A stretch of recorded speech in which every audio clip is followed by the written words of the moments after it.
আসসালামাইকুম, আশা করি সবাই ভালো আছেন। আমরাও ভালো আছি। মিঠু কিচেনে আবার একটি নতুন রেসিপি নিয়ে চলে আসলাম। আমাদের আজকের রেসিপি হবে, আমরা এই কমলা দিয়ে কলিজা ঠান্ডা করার মতো একটি মিষ্টি ডেজার্ট তৈরি করে দেখাবো। আশা করি আমার এই রেসিপিটা আপনাদের কাছে অনেক ভালো লাগবে। তো এখানে আমি হাফ কেজি কমলা নিয়েছি। কমলাটাকে আমি আধা ঘন্টা আগে ভিজিয়ে রেখেছি। দেখা যায় এই কমলা কিন্তু কেমিক্যাল দিয়েও পাকানো হয়, তো আপনারা অবশ্যই কমলাটাকে আধা ঘন্টা আগে ভিজিয়ে রাখবেন, তাহলে কেমিক্যালটা চলে যাবে। তো এখন এই কমলাগুলোকে আমি এভাবে ছিলে নিব। ছিলে তারপরে কিভাবে এই মিষ্টি ডেজার্টটা তৈরি করব সেটাও দেখিয়ে দিব। তো আপনারা অবশ্যই কমলাগুলোকে ভালো করে একটু ছিলে নিতে হবে। আর আশা করি আমার এই রেসিপিটাও আপনাদের কাছে অনেক ভালো লাগবে। তো ভালো লেগে থাকলে অবশ্যই লাইক দিবেন, সাবস্ক্রাইব করবেন, কমেন্ট করতে ভুলবেন না পরবর্তী ভিডিও পাওয়ার জন্য। তো এভাবে আপনারা সবগুলো কমলা ছিলে নেবেন। তো আমি ছিলে তারপরে কি করব সেটাও দেখিয়ে দিব, কিভাবে এই মিষ্টি ডেজার্টটা তৈরি করতে হবে। তো দুটি কমলা আমি ছিলে আপনাদেরকে দেখিয়ে দিলাম। এখন এই দুটিও আমি ছিলে নিব। সম্পূর্ণ কমলা আমরা ছিলে নিয়েছি। তো এই কমলার এখন এইভাবে খুলে নিতে হবে। খুলে তারপরে ভিতরে যে দানাগুলো থাকে সেটাও বের করে নিতে হবে অবশ্যই, না হলে কিন্তু তিতো লাগবে। কমলার বিচি কিন্তু অনেক তিতো লাগে। তো এভাবে আমি এখন খুলে তারপরে কমলার বিচিগুলোকে খুলে নিব, সেটাও আপনাদেরকে দেখিয়ে দিব। যদি সঠিক মাপে এটা করা হয় তাহলে কিন্তু খেতে তিতো লাগবে না। অবশ্যই কমলার বিচিগুলো খুলে ফেলে দিতে হবে। তো এভাবে আমি আগে কমলা ছাড়িয়ে নিব, তারপরে বিচিগুলো খুলে তারপরে রসটা কিভাবে বের করব সেটাও আপনাদেরকে দেখিয়ে দিব। তো আপনারা এভাবে কমলাগুলো এরকম ভাবে খুলে এই যে উপরে পাকলার মতো থাকে এগুলো ফেলে দিতে হবে। এখন আমি সবগুলো কমলা এভাবে খুলে নিচ্ছি। তো এইভাবে আপনারা খুলে তারপরে নিবেন। দেখতে পাচ্ছেন আমাদের কমলাগুলো কিন্তু আমরা সম্পূর্ণ খুলে নিয়েছি। তো এখন এই যে কমলার ভিতরে যে বিচিটা থাকে এই বিচিটাকে আমি এভাবে খুলে তারপরে বের করে নিব। তো এই কমলাটার ভিতরে আবার বিচি নাই, তো এভাবে খুলে নিতে হবে। তো সম্পূর্ণ যেটা বিচি থাকবে সেটা তো ভালো, না থাকলে আর যেটার ভিতরে বিচি থাকবে এইভাবে বিচিগুলো আপনারা খুলে ফেলে দিবেন। তো আমার কমলাটা খুবই ভালো হয়েছে, বিচিটা একটু কম, বিচিটা কম থাকলেই ভালো। তো দেখতেই পাচ্ছেন আমার কমলাটার ভিতরে কিন্তু বিচি নাই। তারপর আমি ভালো করে চেক করে নিব বিচি আছে কি না, চেক করে বাছাই করে নিতে হবে। না না হলে দেখা যাবে যখন আমি ডেজার্টটা করব এই যে এটার ভিতরে আবার একটি বিচি আছে। তো অবশ্যই আপনারা এভাবে কমলার বিচিগুলো চেক করে খুলে নেবেন। অনেক কমলার ভিতরে দেখা যায় বিচি থাকে, অনেকগুলোর ভিতরে বিচি থাকে না। চেক করে নেওয়াটাই বেটার। তো এই তো বেশিরভাগই বিচি নেই। তারপরে আমি চেক করে নিচ্ছি, এই তো আবার এটার ভিতরে আছে। এভাবে চেক করে নিয়ে তারপরে ফিরে আসছি বিচিগুলো বের করে। কমলা থেকে বিচিগুলো বের করে নেওয়ার পরে এই তো এরকম হয়েছে। তো এখন আপনারা চাইলে এই কমলাগুলো এভাবে হাত দিয়েও চিপে রসটাকে বের করে নিতে পারেন এভাবে, কিন্তু ওভাবে বের করে নিলে ভালো হবে না, বেশিরভাগ রসে কমলার সাথে এভাবে থেকে যাবে। সেজন্য আমি ব্লেন্ডার করে রসটা বের করে নিব। তো এখানে একটি ইলেকট্রিক জগ নিয়েছি। এই জগের ভিতরে আমি এই অরেঞ্জগুলো ঢেলে দিচ্ছি। তো আপনারা অবশ্যই এভাবে ব্লেন্ডার করে নেবেন। আর যাদের ব্লেন্ডার নাই তারা হাত দিয়ে চেপে নিতে পারেন, কোনো সমস্যা নেই। কিন্তু ব্লেন্ডারে করে নিলে কষ্টটা কম হয়, হাত দিয়ে চেপে নিলে একটু কষ্ট বেশি হয়, এটাই। তো এখানে ইলেকট্রিক জগে আমি ঢেলে নিলাম।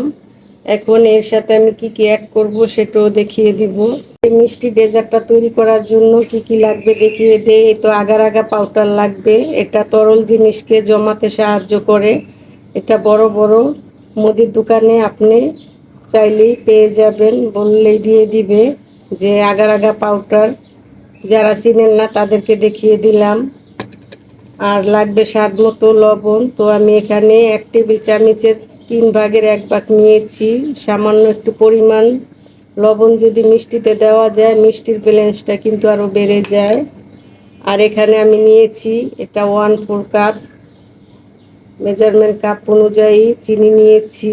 তো এখান থেকে আমি আধা কাপের চেয়ে একটু বেশি নিয়েছি, পুরো কাপ ভরে নেই। যদি আপনারা মিষ্টিটা বেশি খান, মিষ্টিটা একটু বেশি দিবেন। যেহেতু কমলাগুলো একটু মিষ্টি থাকে, সেজন্য মিষ্টির পরিমাণটা আমি কম নিয়েছি। আপনারা বেশি মিষ্টি খেলে, বাচ্চারা যদি বেশি মিষ্টি খায়, একটু বেশি দিবেন। তো এই উপকরণটি দিয়েই কিন্তু আমাদের এই কলিজা ঠান্ডা করা রেসিপিটা হয়ে যাবে। তো এখন আমি এই যে এখানে যে ইলেকট্রিক জগের ভিতরে আমরা নিয়েছিলাম অরেঞ্জগুলো ঢেলে, এখন দিয়ে দিব চিনি। চিনিটা একত্রে ব্লেন্ডার করে নেবেন, তাহলে এই কমলার সাথে মিশে যাবে। এখন দিয়ে দিব স্বাদ মতো লবণ। আর এই আগার আগা পাউডারটা আমি কখন দিব সেটাও বলে দিব। এখন আমি ব্লেন্ডার করে নিব। আপনারা এইভাবে ইলেকট্রিক জগ দিয়ে ব্লেন্ডার করে নেবেন। কমলাগুলো আমরা ব্লেন্ডার করে নিয়েছি। তো এখন একটি চালনি দিয়ে ছেঁকে নিতে হবে। তো দেখতেই পাচ্ছেন পাতলা হয়েছে কতটুকু, বেশি পাতলাও হয়নি, বেশি ঘন হয়নি। যেহেতু আমরা এখানে কোনো পানি অ্যাড করি নাই, এই কমলার রস থেকেই পানি বের হয়েছে।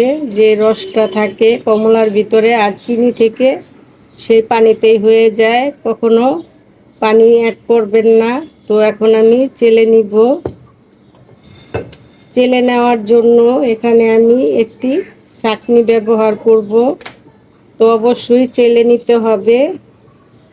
তো আপনারা এভাবে ছাঁকনি দিয়ে চেলে নেবেন। আমি এখানে চালনির ভিতরে এই অরেঞ্জগুলো ঢেলে দিচ্ছি, দেখতেই পাচ্ছেন। আর আমার চালনিটা যেহেতু একটু বড়, সেজন্য তাড়াতাড়ি পড়ে যাচ্ছে। তো আপনারা অবশ্যই একটু বড় চালনি নেবেন, যাতে পড়তে সাহায্য করে রসগুলো। তো এভাবে আমি এখন একটু নেড়ে দিচ্ছি। দেখুন আমাদের অরেঞ্জটা কিন্তু আমরা এভাবে চামচ দিয়ে ঘুরিয়ে ঘুরিয়ে চেলে নিচ্ছি। আর আমার ব্লেন্ডারটা যেহেতু ভালো, বেশি দানা দানা ভাব নেই, পুরোটাই ফিনিশিং হয়ে গিয়েছে, দেখতেই পাচ্ছেন। তো এভাবে আপনারা চেলে নেবেন। আর চাইলে কিন্তু এই যে একটু শক্ত ভাব থাকে, এগুলো আপনারা খেতে পারেন, কিন্তু আমি এগুলো ফেলে দিব। হ্যাঁ, আমার মিঠু আমাকে নাম ধরে ডাকে, কথা বলতেছে, ঘুমের থেকে উঠেছে একটু আগে মিঠু। আপনারা যদি আমার চ্যানেলে ঢুকেন, আমার মিঠুর কথা শুনতে পাবেন। ও খুব সুন্দর সুন্দর কথা বলে। আর মিঠুর নামে এই চ্যানেলটা মিঠু কিচেন সালমা, আপনারা অবশ্যই শেয়ার করে দিবেন। আর আমি আমার মিঠুর ভিডিও কিন্তু ছেড়ে থাকি, অবশ্যই আমার চ্যানেলে ঢুকলে মিঠুকেও দেখতে পাবেন। তো কথা বলতে বলতে আমার কিন্তু চালা হয়ে গিয়েছে, দেখতেই পাচ্ছেন। তো এতটুক যে অবশিষ্ট ছিল কমলা থেকে, সেগুলো বের হয়েছে। তো এগুলোর সাথে যদি আমরা ডেজার্টটা তৈরি করতাম, তাহলে কিন্তু দানা দানা ভাব থাকতো, ফিনিশিংটা ভালো হতো না। তো এখন আমি এগুলো ফেলে দিচ্ছি। ফেলে দিয়ে কতটুকু আগার আগা পাউডার দিব সেটাও বলে দিব। এগুলো আমরা ছেঁকে নেওয়ার পরে এতটুকু পরিমাণ হয়েছে দেখতেই পাচ্ছেন। আর আমি তো লেড়ে চেড়েও দেখিয়ে দিচ্ছি ফিনিশিংটা কতটা ফিনিশিং হয়েছে দেখতেই পাচ্ছেন। তো এখন এই রসটার ভিতরে আমরা কিভাবে জমাট বাজাতে যে সাহায্য করবে সেই আগার আগাটাই আমি আবার দেখিয়ে দিব। এই তো সেই আগার আগা পাউডার আমি ভিডিওর প্রথমেই দেখিয়েছিলাম। তো যেহেতু এখানে হাফ কেজি আছে, কতটুকু দিব সেটাই দেখিয়ে দিই। আমি এখানে মেজারমেন্ট চামচ নিয়েছি। তো এই চামচ অনুযায়ী আগার আগা পাউডার অ্যাড করতে হবে। তো আমি এখানে তো 1 টেবিল চামচ দিয়ে দিলাম। তো 1 টেবিল চামচ দিয়েছি। যদি আপনাদের 1 কেজি হয় 2 টেবিল চামচ আগার আগা পাউডার দিয়ে দিবেন। আর এই আগার আগা পাউডারটা এই ঠান্ডা অবস্থায় কিন্তু এভাবে এই জুসের সাথে মিশিয়ে নিব। এটা গরম অবস্থায় দিলে সাথে সাথে দলা হয়ে যাবে। তো আপনারা অবশ্যই গরম অবস্থায় এই আগার আগা পাউডার মেশাতে যাবেন না। তো এভাবে চামচ দিয়ে আমি এই আগার আগা পাউডারটা এই জুসের সাথে অ্যাড করে নিব। তারপরে আমি সরাসরি চুলায় চলে যাব। 2 মিনিটের মতো আমাদের জাল করে নিতে হবে অবশ্যই। তো এটা গরম অবস্থায় দেওয়া যায় না আগার আগা পাউডার, তাহলে সাথে সাথে কিন্তু বলক আসলে জমে যায়। তো আপনারা ঠান্ডা অবস্থায় এভাবে এই আগার আগা পাউডারটা দিয়ে এভাবে একটু মাখিয়ে নেবেন। দেখবেন 1 মিনিটের মতো মাখিয়ে নিলে কিন্তু দলাগুলো ভেঙে যাবে আর এই অরেঞ্জের সাথে মিশে যাবে। তো আমি তো দেখতেই পাচ্ছেন ভিডিওতে মিশে যাচ্ছে। তো আপনারা এভাবে একটু চাপ দিয়ে মিশিয়ে নেবেন। তো মিশানো হয়ে গেছে। এখন আমি সরাসরি চুলায় চলে যাব এই জুসটা রান্না করার। আসলাম চুলায় একটি ফ্রাই প্যান বসিয়ে দিয়েছি। এখন যে আমরা এই যে আগার আগা পাউডার দিয়ে মিক্স করে নিয়েছিলাম, দেখতেই পাচ্ছেন আগার আগা পাউডারটা কিন্তু কোনো দেখা যাচ্ছে না, মিশে গিয়েছে। তো এখন আমি এই পাত্রর ভিতরে ঢেলে নিব। তো আপনারা অবশ্যই এভাবে ঢেলে নেবেন। তো ঢেলে নিয়ে 1 মিনিটের মতো রান্না করে নিতে হবে, এর চেয়ে বেশি রান্না করা যাবে না। তো এভাবে এখন আমি আমার চুলাটা কিন্তু ধরানো আছে। তো আমি এভাবে হালকাভাবে নেড়ে চেড়ে নিব 1 মিনিটের মতো। পাচ্ছেন আমি কিন্তু লাড়ার উপরে রেখেছি। তো এভাবে আপনারা লাড়ার উপরে রাখবেন, না হলে কিন্তু দলা পেকে যেতে পারে।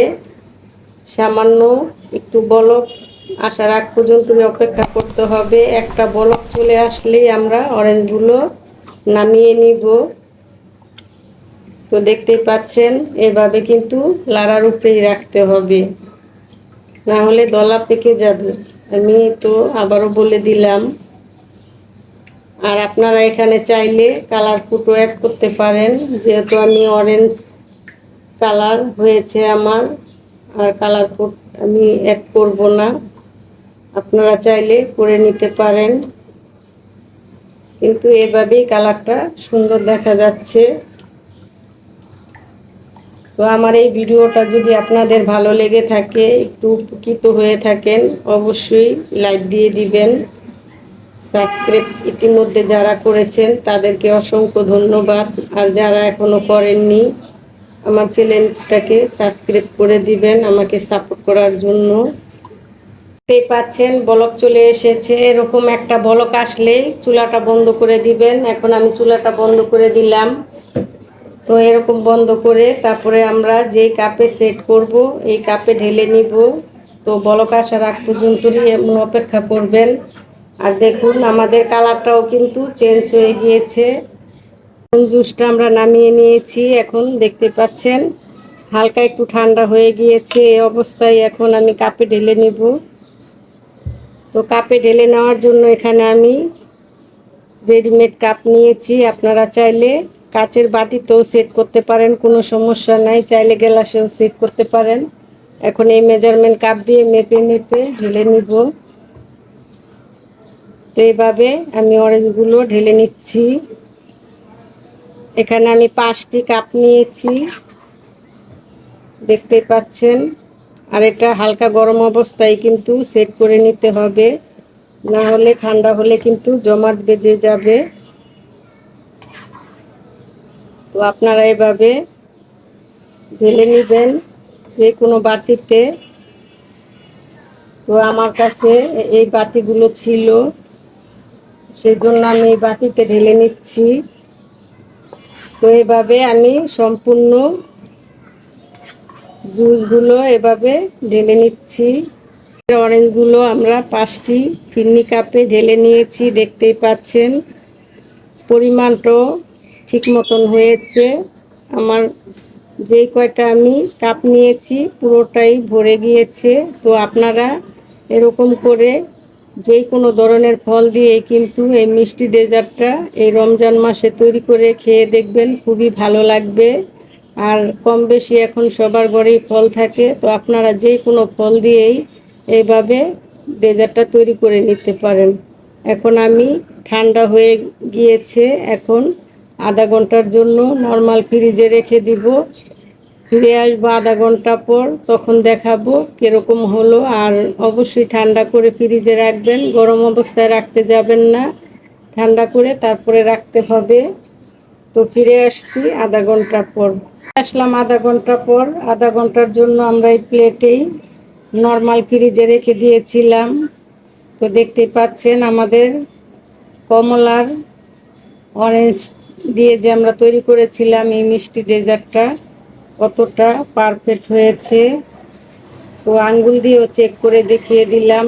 তো দেখতে পাচ্ছেন কতটা শক্ত হয়েছে, তো ঝরেও পড়ে যাচ্ছে না।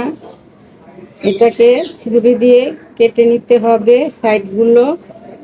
তো যদি আপনাদের আগার আগা পাউডারটা ভালো ব্র্যান্ডের হয় তাহলে এরকম হবে, কোনো ঝরে পড়ে যাবে না।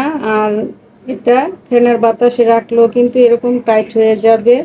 তো দেখুন প্রত্যেকটা কাপই আমার খুব সুন্দরভাবে সেট হয়ে গিয়েছে। তো এরকম ফল দিয়ে আপনারা এই রমজান মাসে মিষ্টি ডেজার্ট তৈরি করে কেমিক্যাল মুক্ত বাচ্চাদেরকেও দিতে পারেন, আপনারাও খেতে পারেন, খুবই হেলদি। তো এখন আমি একটি ছুরির সাহায্যে এই সাইডগুলো ছাড়িয়ে নিতে হবে, না হলে কিন্তু ভিতর থেকে উঠানো যাবে না। তো এভাবে ঘুরিয়ে ঘুরিয়ে আমি ছুরি দিয়ে তারপরে উঠিয়ে নিব। আমাদের অরেঞ্জের কাপগুলো আমরা একটি বোটে তুলে নিয়েছি। এই বোটে তুলে নিয়েই আমি ছুরি দিয়ে কেটে তারপরে ঢেলে নিব। তো এভাবে ছুরি দিয়ে সাইড করে কেটে তারপরে নিতে হবে। তো এখন আমি দেখিয়ে দিব ঢেলেও কীরকম হলো ভিতরটা। তো দেখতেই পাচ্ছেন ভিতরটাও কিন্তু খুবই লোভনীয় হয়েছে। তো এখন আমি আরেকটিও ঢেলে দেখাচ্ছি। তো দেখতেই পাচ্ছেন এখন আমি আরও একটি ঢেলে নিচ্ছি। তো এভাবে আপনারা বাচ্চাদেরকে এই মিষ্টি ডেজার্টটা এই রমজান মাসে বানিয়ে দিতে পারেন। তো এরকম মিষ্টি ডেজার্টটা এই রমজান মাসে আপনারা বাচ্চাদেরকে বানিয়ে দিতে পারেন, আপনারাও নিজেরা খাবেন। তো এরকম নিত্য নতুন রেসিপি পাওয়ার জন্য চ্যানেলটিকে সাবস্ক্রাইব করবেন। ভিডিওটা ভালো লাগলে যদি উপকৃত হয়ে থাকেন অবশ্যই লাইক দিবেন, কমেন্ট করবেন। লাইক, শেয়ার, সাবস্ক্রাইব, কমেন্ট করতে ভুলবেন না পরবর্তী ভিডিও পাওয়ার জন্য। তো আবারও নতুন রেসিপি নিয়ে হাজির হয়ে যাব। তো ভালো থাকবেন, সুস্থ থাকবেন। আল্লাহ হাফেজ।